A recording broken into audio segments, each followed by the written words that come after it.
At 19, Alma Rowan was homeless, half-starved, and down to $11 in a purse gone soft at the corners from being opened too often and filled too little. Banker Silas Pritchard had cast her out of Juniper Crossing as neatly as a man flicking ash from his sleeve, first by turning her from his office when she would not copy false debts into his ledgers, and then by telling her landlady she had sticky fingers and a dangerous tongue, which in a hard town could ruin a girl faster than winter. What she had left to her name that afternoon in the summer of 1898 was those $11, a comb with 2 broken teeth, her mother's thimble, and the stubborn habit of standing upright when there was no reason left for pride. So when the county clerk offered the abandoned Vale House on Alder Rise for the price of unpaid taxes, and no one but Alma raised a hand for the whole leaning, wind-scoured wreck of it, the town laughed as if foolishness had finally found its rightful owner. Yet something had been sealed above those rooms, hidden where dust and rafters kept old faith, and before the season turned it would change Alma's life and give a thirsty town back the future it had forgotten it deserved. Settle in, and let us tell you the story of Alma Rowan. If you are listening from a place that feels overlooked, tell us where it is, and let us keep you company a while. Alma had not been born to comfort, but she had been born into the kind of decency that makes want bearable and labor meaningful, and there is more wealth in that than many grander houses ever learn.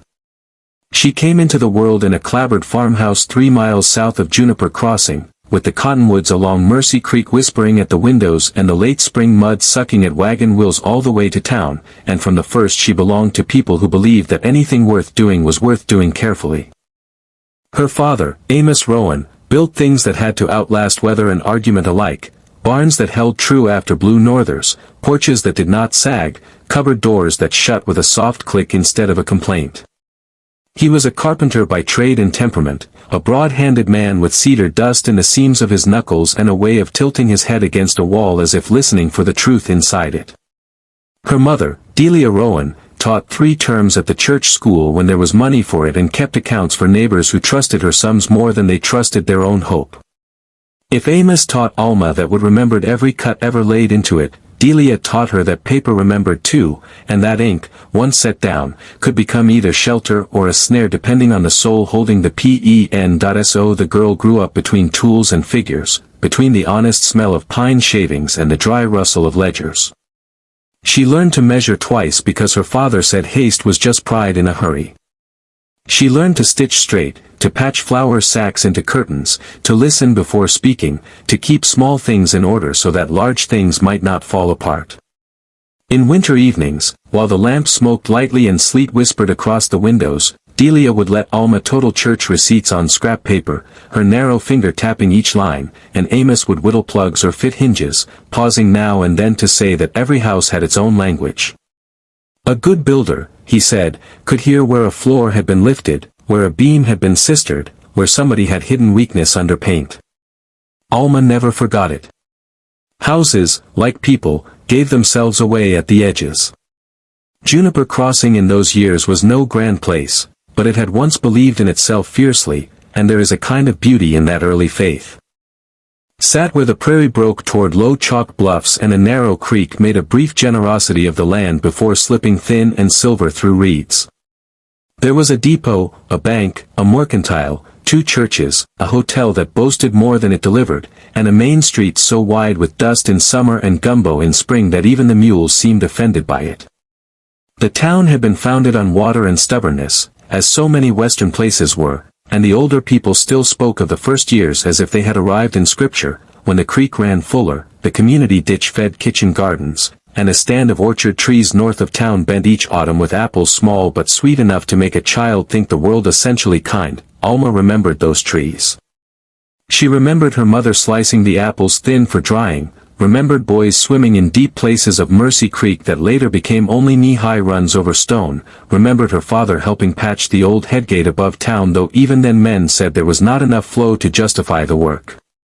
And she remembered the Vale House from childhood, though not as a place anyone loved. It sat alone on Alder Rise above the last inhabited street, square-shouldered once but long tired by weather, with a widow's walk no one used and a roof that looked permanently caught between surrender and defiance. Old Adelaide Vale had lived there after her brother died, a sharp, private woman who came down to town in a black hat and gloves even in warm weather, bought lamp oil and stationery, and spoke seldom.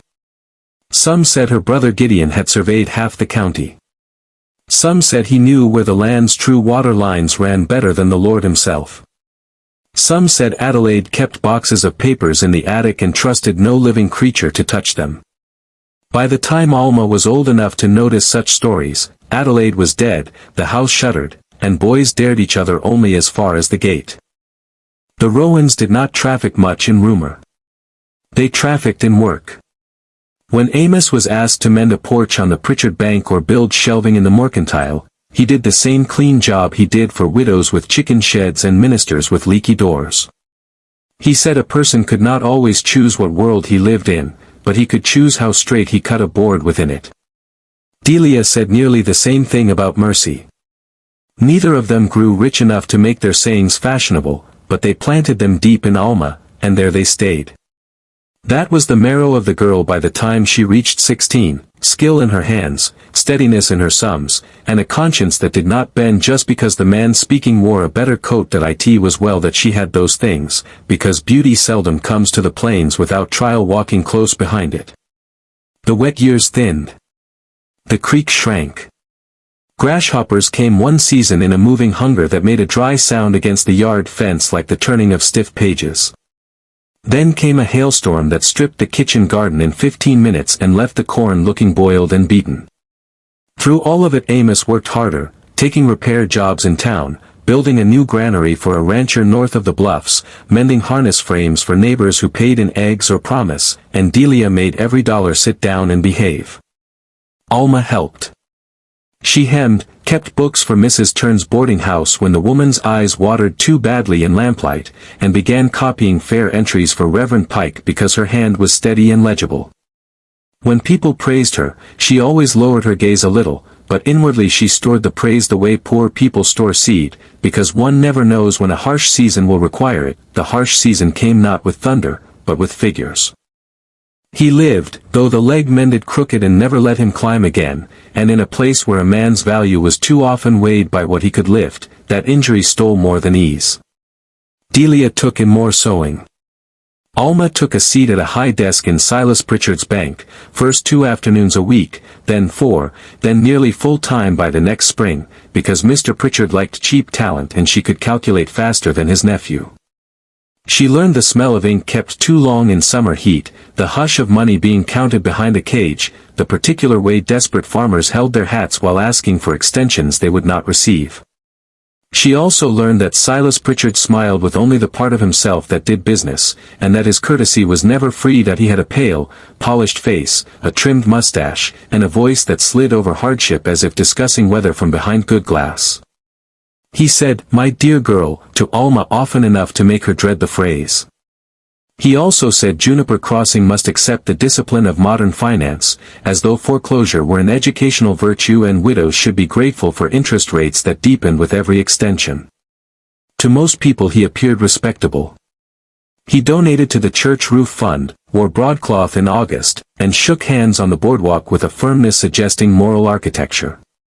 But Delia, when Alma spoke of him at supper, merely folded another shirt cuff and said that some men never steal a spoon because they prefer whole tables. The Rowans' mortgage had begun modestly, meant to tide them through the bad harvest and Amos's injury, but modest debts under Silas Pritchard bred like rats in a granary. Fees appeared. Terms shifted. A missed payment became 3 deficiencies and then an inspection charge, though no inspector ever came.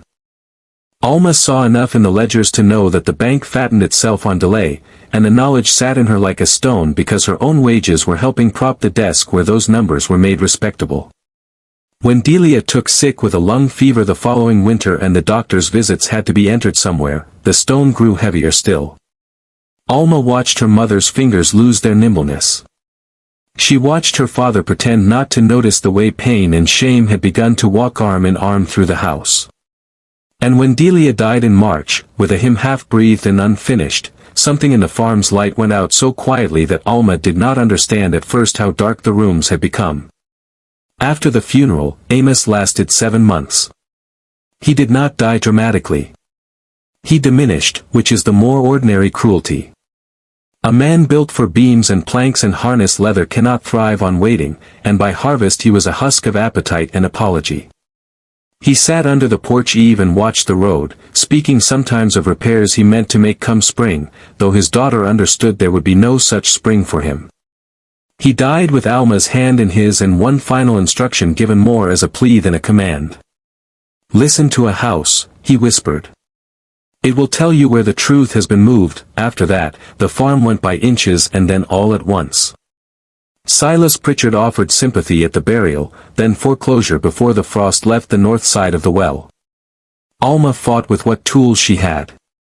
She brought up entries, dates, charges that seemed inflated, but he only steepled his fingers and informed her that grief often clouded numeracy in women. By May the Rowans' furniture was on a wagon, the house belonged to the bank, and Alma had a room at Mrs. Turn's boarding house in town, paid partly from her wages and partly by sewing until midnight. She told herself this was survival, not surrender. She would save. She would learn more. She would keep her back straight. What undid even that fragile arrangement was not weakness, but refusal. One hot morning in July, Silas set a ledger before her and told her to recopy a page concerning the Arnett sisters, two unmarried women near 60 who kept bees and sold preserves. The original note showed one sum. The revised sheet, already penciled by Silas, showed another, larger by enough to take their hives by autumn. Alma looked from one to the other and felt something inside her settle hard and cold. She said the figures did not match. He said they matched the market realities. She said the first page was the signed agreement. He said the first page had been entered incorrectly. Then he smiled that polished smile and told her to be useful. She did not copy it. That is the small hinge on which whole lives sometimes turn. By noon he had dismissed her. By sundown Mrs. Turn had taken Alma aside in the kitchen, wringing a dishcloth and refusing to meet her eyes, and explained that Mr. Pritchard had warned of missing petty cash and thought it best, for everyone's comfort, that the girl move on. Alma knew then how quickly a decent reputation could be unstitched when a man with a vault and a watch chain tugged the thread. She had not stolen a cent, but innocence is thin bedding against gossip. She packed her spare dress, her mother's thimble, a loaf heel wrapped in cloth, and the $11 she had hidden in the hem of an old petticoat. At 19, with dusk settling over Juniper Crossing and no kin near enough to call her in, she walked until her feet hurt too much for dignity and sat beside the county steps because there was nowhere else to do her thinking. Morning came white and already hot, the sky without mercy. The clerk had posted notices for tax sales along the board outside his office, and men drifting in for business paused to read them with the idle interest of people who do not imagine the page might be reading them back. Alma stood because standing made her look less like someone who had spent the night against stone. She looked because looking was free. There, among acres no one could farm without water and shacks too far from town to matter, was the Vale property on Alder Rise, delinquent taxes due, $11. Not 11 down and the rest later. 11 total. The description was stingy and legal, but the meaning blazed at her anyway. A ruin, yes. A joke, perhaps. Yet a roof, however broken, and walls, however tired, were still more than a boarding house doorstep. She heard two men behind her laugh that the county ought to pay someone to drag the place downhill and burn it. She heard another say the old house was full of rats and old woman whispers. Something in Alma lifted its face. The sale itself took scarcely a minute. No one bid against her because no one wanted what she wanted, and that is a mercy the proud often miss. When she laid her $11 down on the clerk's scarred counter, every coin seemed to ring with the foolishness of it, and still she did not draw back her hand. The clerk, who had seen too much to mock openly, gave her the paper with a look halfway between pity and professional fatigue. So it was that by the mercy of delinquent taxes and everybody else's contempt, Alma Rowan became owner of the Vale house. She climbed Alder Rise with her bundle and a brass key so old it left a green smell on her fingers. The house stood under a sky big enough to make any shelter feel temporary. Grass had grown high around the porch posts. 2 window panes were broken, one shutter hung by a single hinge, and the front step listed like a bad tooth.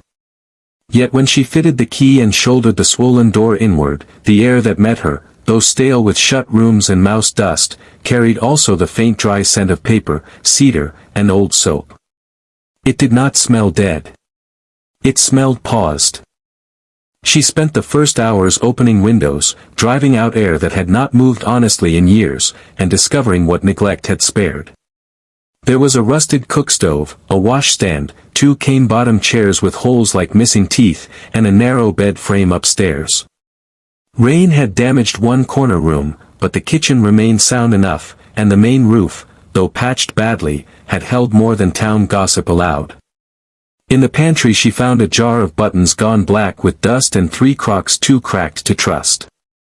By evening her arms trembled with exhaustion, but she had swept one room clear, made a bed of old quilts she found in a chest, and boiled water over a fire so mean it seemed embarrassed. She should have felt only fear. Instead, under the fatigue, there was the smallest, strangest thread of relief. The house asked work from her, not permission. On the second day she went up to the attic because her father's teaching had never left her, and because a house with a private past keeps it somewhere above or below the daily rooms. The stair was steep and muttering. The attic itself was wider than she expected, with a ridge beam silvered by age and 2 small dormer windows filmed over with grime. Trunks lay open and empty as mouths. A broken rocking horse leaned in one corner. The heat under the roof pressed hard enough to make breathing feel like labor done against a blanket. Yet Alma did not turn back. She began moving carefully, watching where the dust lay thick and where it had once been disturbed. There, near the far eave, she saw it, a narrow lane of cleaner boards beneath years of gray, as if something had been dragged once and then put back. She knelt. The wood gave a different note beneath her knuckles, a little hollower, a little less resigned. Houses tell, her father had said. She found an old chisel in a tool crock below and returned to pry at the seam. One board lifted. Inside the tin lay a brass key tied with blue ribbon turned almost white, a folded scrap in a woman's precise hand, and a smooth creek stone marked with a painted cross. The note said only, if the water fails again, trust the attic and follow the stones. Vale. Alma sat back on her heels while heat shimmered above the floorboards and her own heartbeat sounded too loud for such an old room. It was not enough to explain anything, not yet, but it was enough to wake everything. If the water fails again. Again. She thought of Mercy Creek gone thin, of gardens dusting out, of the old ditch choked north of town, of Silas Pritchard buying foreclosed land where the creek broadened in spring. She looked at the key in her palm and felt that curious, solemn sensation that sometimes comes before a storm, when the world has not changed yet but has unmistakably decided to. The next days turned Alma from mere squatter of a ruin into student of a hidden inheritance. She worked by necessity in the mornings, patching a leak with tin, cleaning one more room, hauling water from the public pump while she still had no stovewood worth naming, and in the afternoons she returned to the attic as if summoned. Under old blankets and rotted hatboxes she found more signs that Adelaide Vale had not simply hoarded, but arranged. A chair had been placed beneath the west dormer at some earlier date, positioned to catch light on a crate lid used as a writing surface. A shelf between rafters held empty lamp chimneys, twine, and 3 wrapped bundles of papers tied separately with black ribbon. The first bundle was household dullness, receipts for lamp oil, a seed catalogue, church circulars. The second contained letters from a brother named Gideon, written in a neat slanting hand from camp wagons and section lines 20 and more years earlier, full of dry observations about land, rainfall, and the folly of men who thought they could own what fed everybody. The third bundle made Alma sit down hard on the floor.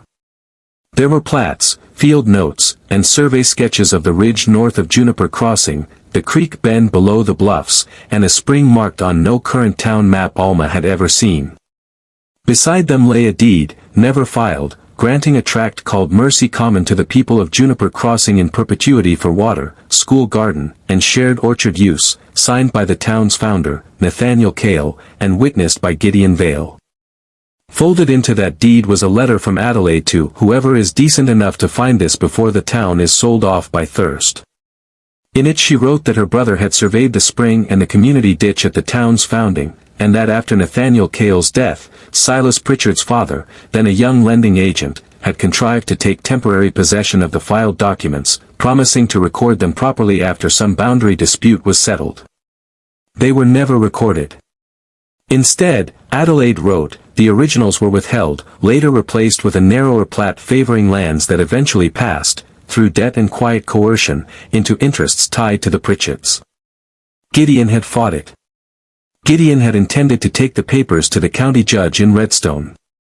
Then Gideon died of a fall from his horse on a lonely road no one could ever quite explain, and Adelaide, frightened and stubborn in equal measure, hid everything in the house until she could find a moment safe enough to expose it. No safe moment came. Years passed. The town forgot. The creek failed. Men prospered. Alma read the letter 3 times, each reading stripping away a little more of the world she had thought fixed. She knew enough of ledgers to understand theft when it wore numbers, and enough of grief to know why fear makes people bury truth in attics. Still, papers alone do not restore a town any more than seeds alone make rain. She needed proof that could walk outside and stand in daylight. Gideon's field book provided the first path. He had described limestone markers set at intervals from the spring line to the old ditch headgate, each marker notched on its north face and painted once, long ago, with lampblack crosses. Follow the stones, Adelaide had written. The creek stone in the tin was not a keepsake. It was an instruction. So Alma began to walk. She went early, before the sun turned the prairie into a bright punishment. The first marker she found half a mile north of town where Prickly Pear crowded a rise of chalk and bunchgrass. It was low and almost swallowed by earth, but there on the shaded side of the stone was the faint groove of a cross under lichen and dust. Her breath caught so sharply she laughed, and the sound startled a meadowlark from the fence line. The second marker lay near a dry run of willow roots west of the abandoned orchard. The third stood, cracked but upright, beyond a stretch of land now leased to cattle under a Pritchard agreement. Each stone pulled the map out of old paper and laid it more firmly over the country she knew. Each one told her Adelaide had been speaking plain truth from the grave. With the markers came the larger shape of the secret. Mercy Spring was not a myth or a sentimental town story. It rose in a limestone pocket above Juniper Crossing, on land now treated as private pasture, and fed the original community ditch by a headgate long buried under silt and neglect. If the unfiled deed stood, and if the survey notes matched the land, then the town had been cheated not merely of acreage but of water itself, the one inheritance no dry country can forgive losing. Alma began to understand why the Pritchards had prospered while kitchen plots failed, why certain downstream parcels remained oddly green in lean years, why old men still argued over the common in barbershop fragments as if remembering a dream. She needed allies, though, and that was harder than finding stones. Hope makes suspicious people out of the wounded. When she first showed Adelaide's letter to Mrs. Baines, the blacksmith's widow, the older woman crossed herself, then squinted, then said no good came from stirring up papers against men who dined with judges. Reverend Pike read one page, pursed his mouth, and advised patience, which is often what the comfortable call it when asking the desperate to wait in their proper pain. But not everyone had become tame. Ezra Bell, editor and printer of the weekly Juniper Courier, smelled truth the way a hound smells rain, and when Alma laid Gideon's maps under the weights on his cluttered desk, he stopped chewing his cigar tip and grew serious. So did Miss Eudora Finch, schoolteacher, who remembered old stories of a school orchard and a spring picnic ground from her grandmother's talk. So did Moses Reed, keeper of the livery and veteran of too much life to fear a banker's eyebrows. Piece by piece a small company gathered around Alma, not because she dazzled them, but because she carried evidence in both hands and refused to make herself larger than it. Then Silas Pritchard learned what she was doing, that we may imagine that wickedness always enters a room with thunder, but more often it arrives in polished shoes and a patient voice.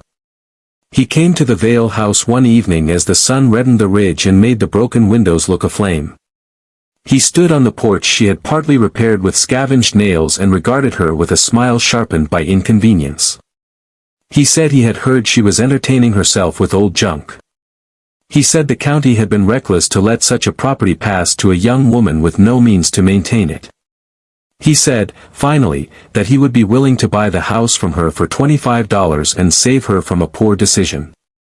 Alma, who had been carrying in a pail of wash water, set it down very carefully and asked why a man of his discernment wanted a ruin full of rats and whispers. The smile thinned. He said she was in over her head. She said perhaps, but the roof was over her head too, which was more than he had left her last week. He stepped closer and lowered his voice. Some documents, he told her, caused more trouble than they were worth. Some stories, once repeated, made fools of those who repeated them. Some girls mistook stubbornness for wisdom and paid for it with loneliness. Alma looked past him to the town below, to the white church roof, the depot, the bank with its painted sign, the dust-lifting gold and evening light, and discovered that fear had not left her, but had changed substance. It was no longer a swamp holding her still. It had become a road she was already walking. She said the house was not for sale. After that, opposition spread through Juniper Crossing like alkali through a field. The bank called in small notes. Men who had been half-friendly avoided meeting her gaze on Main Street. Someone broke the patch she had nailed over the back window. The county recorder, when she asked to compare older plats, claimed mildew had destroyed several relevant volumes, though the lie sat badly on him. Mrs. Turn told anyone who listened that desperate girls invented fancies rather than admit their own failings. Even some who believed Alma feared what belief required of them. To admit the town had been robbed for years was to admit they had endured preventable loss, and that knowledge can sour in people before it sweetens into resolve. The stakes rose with the heat. By late August the public well had dropped so low that women waited in line before dawn. Ezra Bell printed a cautious item about newly surfaced historical claims concerning Mercy Common, and Silas answered with a letter calling the matter malicious fiction. The railroad agent muttered that if the water tower could not be supplied through another dry spell, the spur might lose service come spring. Miss Finch received notice that the school term would be shortened unless families could promise fees in produce or cash. It began to seem that an entire town had been stood on the edge of a blade and taught to balance there as normal. Alma kept moving. Gideon's papers mentioned a duplicate affidavit locked in Deposit Box 3 at the long-defunct Prairie Exchange office above the old freight room, a box Adelaide believed had been transferred when the exchange closed. The brass key from the biscuit tin bore the number 3, nearly worn smooth. With Moses Reed and Ezra Bell as witnesses, Alma searched records until they learned that the contents of abandoned boxes had been taken years earlier to a fireproof cabinet in the county sub-office, overlooked because the exchange itself had vanished. 2 days later, after argument enough to blister paint, the deputy opened Cabinet B and brought out a narrow packet wrapped in oilskin. Inside lay Gideon Vale's sworn statement before a notary, affirming the existence and intended filing of the Mercy Common deed and describing pressure from Mr. H. Pritchard to alter boundary descriptions to exclude the spring and ditch line. The paper carried a seal even mildew had not eaten. That should have been enough in a just world. In ours, and in Alma's, proof often requires performance. So Silas claimed forgery. He claimed the notary seal could be copied. He claimed Gideon had been unstable after a head injury. He claimed Adelaide, reclusive and embittered, had manufactured a grievance because she disliked progress that he moved to purchase the pasture containing the spring outright from a distant holder tied to his bank before the county board could review anything, which would have placed fresh layers of legality over older theft. He counted on exhaustion. He counted on procedure. He counted on the old habit poor towns have of bowing before paperwork when paperwork once did them harm. What he did not count on was Alma's particular breed of stubborn grace. She did not scream in the street. She did not bargain for a private settlement. She did not sell the deed to the highest bidder or threaten to claim the water for herself, though under a meaner soul the temptation would have been considerable. Instead she spent 2 nights by lamplight copying every relevant page in her neat, unwavering hand. She walked those copies to kitchen tables, to the schoolhouse, to Moses Reed's livery, to Reverend Pike despite his caution, and she asked only that people read and remember whose land had cracked, whose gardens had failed, whose daughters had left because there was no longer enough here to keep them. She said the spring, if the papers held, belonged not to her and not even to the dead who had protected it, but to the town that had forgotten how to imagine receiving anything back, the county board agreed at last to a public inspection of the site before ruling. Silas came in a dark coat despite the heat, his jaw set like cast metal. Half the town walked with them up the ridge at dawn, some from conviction, some from spectacle, all carrying the silent knowledge that by noon hope might either ripen or be laughed back into dust. Alma led the way with Gideon's field book tucked under her arm. Miss Finch carried the old survey plat. Ezra Bell brought a shovel. Moses Reed brought 2 more, because practical men trust tools over speeches. At the first marker, Alma showed the north face notch. At the second, the same. At the third, hidden in broomweed at the edge of the leased pasture, even the county judge had to crouch and brush earth away with his own hands before the carved cross emerged. A murmur passed through the gathered people, not loud, but deep, like something thawing. Farther on, where the map indicated the headgate should have lain, there was only a mound of silt, willow scrub, and years. The judge hesitated. Silas smiled faintly. Alma, her dress hem already streaked with dust, knelt and began to dig with her bare hands where Gideon's notes marked 3 feet east of split limestone. Ezra and Moses joined her with shovels. Others followed. Clay came first, then stone, then the edge of old timber dark as coffee from damp long held. When they cleared enough, the shape appeared unmistakably, the buried frame of a gate, hand-hewn and iron-banded, leading toward the old community ditch line choked under weeds but still tracing a patient curve downhill toward the orchard and school lots. No cheer rose at first. Truth can be too large for immediate celebration. People simply stared. Then old Mrs. Baines began to cry openly, wiping her nose with the back of a work-red hand. Reverend Pike removed his hat. The judge straightened slowly, dust on his knees, and asked Silas whether he still wished to call the maps imaginative. Silas said something about obsolete structures proving nothing. Alma answered before the judge could. She unfolded Gideon's affidavit, Adelaide's letter, the unfiled deed, and the current tax maps showing the pasture's later absorption into holdings backed by Pritchard debt.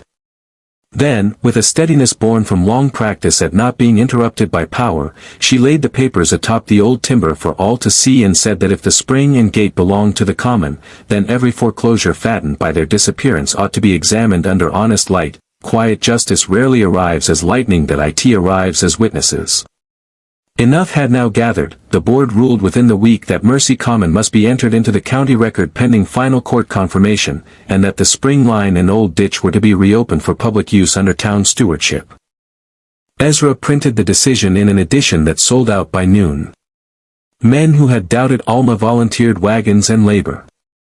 Women brought pies, bandages, gloves, and practical advice no ceremony could improve upon.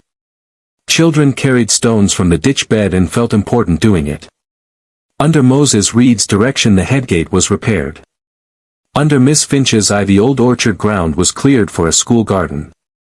Under Alma's own hand the papers were copied, catalogued, and set in order so no future Silas Pritchard could merely misplace a community into suffering. As for Silas, the unraveling came from the same source as his strength had once come, records. Once the board opened inquiry into the land transfers, other irregularities surfaced, then others. Inflated fees. Altered notes. Questionable liens. The state examiner, summoned more from embarrassment than righteousness, found enough rot in the bank books to sour even Silas's allies. He was not dragged through the street, and that is just as well. Humiliation performed as theater teaches little. Far better that he be made to sit under the weight of figures he had used against others and discover them finally impartial. His bank passed into receivership before winter. The broadcloth coat grew shiny at the elbows. People who had once hurried to greet him began remembering appointments elsewhere. Mrs. Turn, hearing how the matter had settled, sent a pie to the Vale house with a note too timid to deserve full forgiveness but decent enough to accept without spite. Alma could have taken more than she did. There were voices urging her to claim a finder's reward, an exclusive right, a comfortable acreage around the spring. The law might even have allowed some portion. But she had not crawled through dust and fear to become a smaller version of the man who wronged her. She asked only for clear title to the house she had bought with her last $11 and a modest wage to serve as keeper of town records and clerk of the Restored Water Committee, positions Juniper Crossing invented the moment it realized how badly it had needed someone both honest and exacting. She accepted because work dignified by trust is a rare thing and should not be refused out of false modesty. That autumn, water moved again where people had nearly forgotten to expect it. Not a flood, not miracle enough to make liars of the dry years, but a steady, shining run down the reopened ditch, enough to green kitchen plots, enough to fill barrels, enough to persuade the railroad to keep the spur, enough for the schoolchildren to plant rows of beans and onions in ground long written off. The orchard, pruned and coaxed, budded the following spring. Women washed laundry with less counting. Men sewed with a little more courage. Juniper Crossing did not become rich. Better than that, it became possible, and the Vale House, once laughed at, changed with the town. Alma mended the porch square, reglazed windows, papered one room with leftover sheets from the Courier, and turned the front parlor into a reading room where maps, deeds, and minutes could be seen by any citizen asking in good faith. She kept Adelaide Vale's letter in a cedar frame above the desk, not as relic but as reminder. In the attic she left one board loose beneath the eave, not to hide anything again, but to remember where truth had waited when nobody downstairs would hear it. On certain evenings when the light came amber through the dormers and the rafters cooled after long heat, she would sit there alone and think of her parents, Delia with her careful columns, Amos listening to walls. It seemed to her then that the dead do not always leave us, sometimes they go ahead and make a place where our courage will later have something to stand on. So when we remember the opening of this story, we ought not remember only the misery of it, though misery was certainly there. We ought remember a 19-year-old girl on county steps with $11 and nowhere to sleep, a girl respectable people had decided was expendable because she would not help turn theft into paperwork. We ought remember how easily a town can begin to believe that loss is natural and that what has been taken was never really theirs. And we ought remember the larger thing Alma Rowan proved, which was not merely that hidden documents may alter fortunes, but that overlooked people often become the exact hands through which justice returns. She had not been chosen by pedigree or position. She had been prepared by ordinary decencies, by parents who taught her to read both grain and motive, by labor that left her observant, by grief that left her severe with falsehood and tender with the weak. When the attic changed everything, it did not do so by magic. It did so because the right soul climbed the stairs, heard the hollow in the boards, and believed that old truth was still worth the trouble of uncovering. There is a dignity in that which no bank can appraise. Alma did not rescue Juniper Crossing alone, because communities are restored by communities, but she was the one who refused the first surrender and the last corruption alike. She turned a house bought in disgrace into a place of public trust. She answered being cast out by making room. She answered greed by reopening a common. And if the town ever afterward spoke her name with a little hush in it, it was not because she had become grand. It was because she had remained plain in the hardest and rarest way, faithful when compromise would have been easier, generous when possession lay within reach, and unwilling to confuse getting even with setting things right. Thank you for spending this time with us and with Alma Rowan. If her story stayed with you, share it with someone who needs reminding that what the world discards is not always empty, and tell us, if you like, what is a time you found value in something others had written off. Until next time, stay close.